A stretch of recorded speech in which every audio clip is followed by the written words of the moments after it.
Fake HOA police tried to arrest me, but I'm FBI. When I first moved into Brookside Estates in Ashford, Virginia, I thought I'd finally found a quiet suburban neighborhood.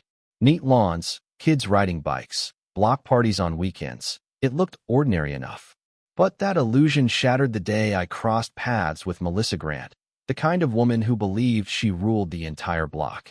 She wasn't just a concerned neighbor.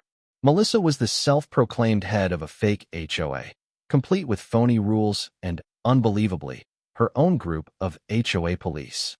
Too bad for her. She didn't know who she was messing with. I'm Special Agent Ryan Carter with the FBI. I know a scam when I see one. The fake police show up. It started with a thunderous pounding on my front door just after sunrise. Through the peephole, I spotted two people in black shirts stamped with HOA police. Their badges looked like they came out of a Halloween costume bag. I cracked the door. "Can I help you?" The taller one, square-jawed and trying to look official, jabbed a finger at me. "We're here on official business. Multiple violations on your property. We need access to your garage." I narrowed my eyes. Violations? There's nothing illegal in my garage. The shorter one, a woman with a sharp tone, snapped. "Don't make this harder. We have authority from the HOA." "Really?" I said flatly. "Because unless you've got a warrant signed by a judge, you're not stepping foot inside." That's when I noticed movement behind them. Melissa Grant stood with her arms crossed, a smug smile plastered across her face. "Melissa," I said, "what's going on here?" She tilted her chin. "Just ensuring standards are followed. You can't claim special treatment because of your job." I kept my voice steady. "Melissa, I'm FBI. If there's an actual problem, show me official documents." The tall man smirked. "Being FBI doesn't excuse you from community codes." I clenched my jaw. This wasn't about codes. This was Melissa staging a power play. Threats and harassment. They pulled out a typed paper with no seal, no signatures, just words declaring I was under HOA investigation. It was laughable, but dangerous if my neighbors believed it. "That's not an official document," I said. Melissa sighed dramatically. "Are you sure you want to argue?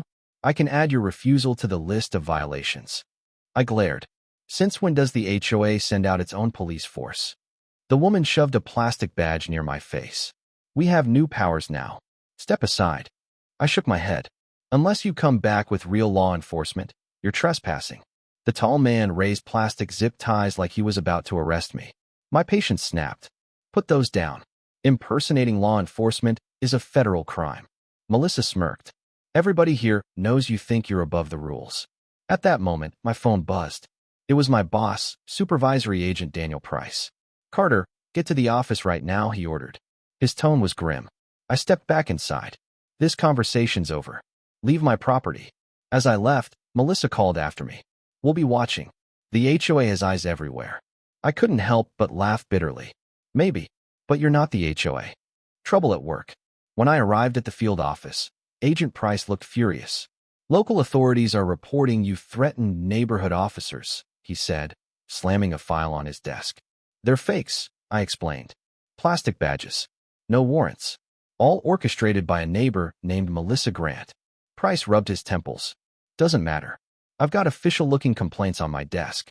Higher-ups are asking questions. Keep your cool, Carter. Prove they're fake before this escalates." My stomach dropped. Melissa wasn't just harassing me at home. She was poisoning my career. Fake citations spread. Over the next few days, neighbors whispered and avoided me.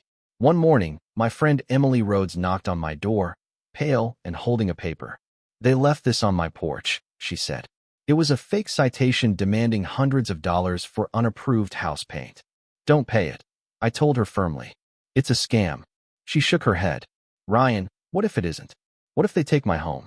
Melissa's intimidation was working. Fear was spreading, digging for proof. That night, I went through old HOA documents. I found a reference to a proposed security committee years earlier, an idea voted down by residents. Guess who proposed it? Melissa Grant.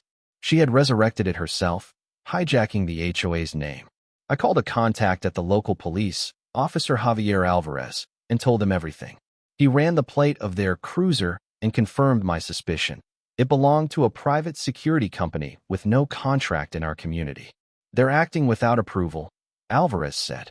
"But I'll need witnesses willing to sign statements." And that was the problem. Everyone was too afraid of Melissa. Internal pressure. Internal affairs at the bureau summoned me. A supervisor grilled me about aggressive encounters with local officers. She had a folder full of fabricated complaints. I told the truth. She just tapped her pen. We're reviewing all angles. Melissa's scheme was working. On paper, I looked like a rogue agent. The breaking point. Then came the fake meeting notice. A slip of paper in my mailbox read, "Community meeting tonight. Attendance required." It smelled like a trap, but I saw an opportunity. I slipped a recorder in my jacket and headed to the community center. The place was packed. Melissa stood at a podium, flanked by two of her fake HOA cops.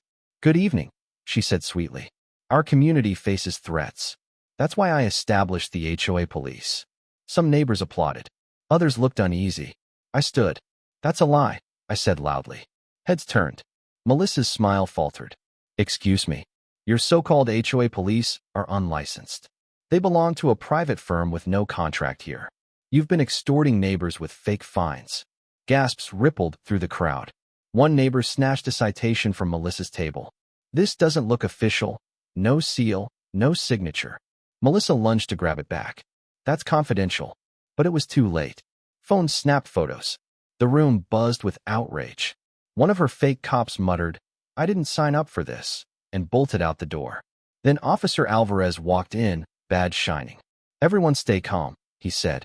"We're investigating unauthorized security practices and possible extortion." Melissa went pale. "This is harassment. I have connections." Nobody backed her up. Alvarez cuffed her on the spot. The fallout. The investigation revealed everything.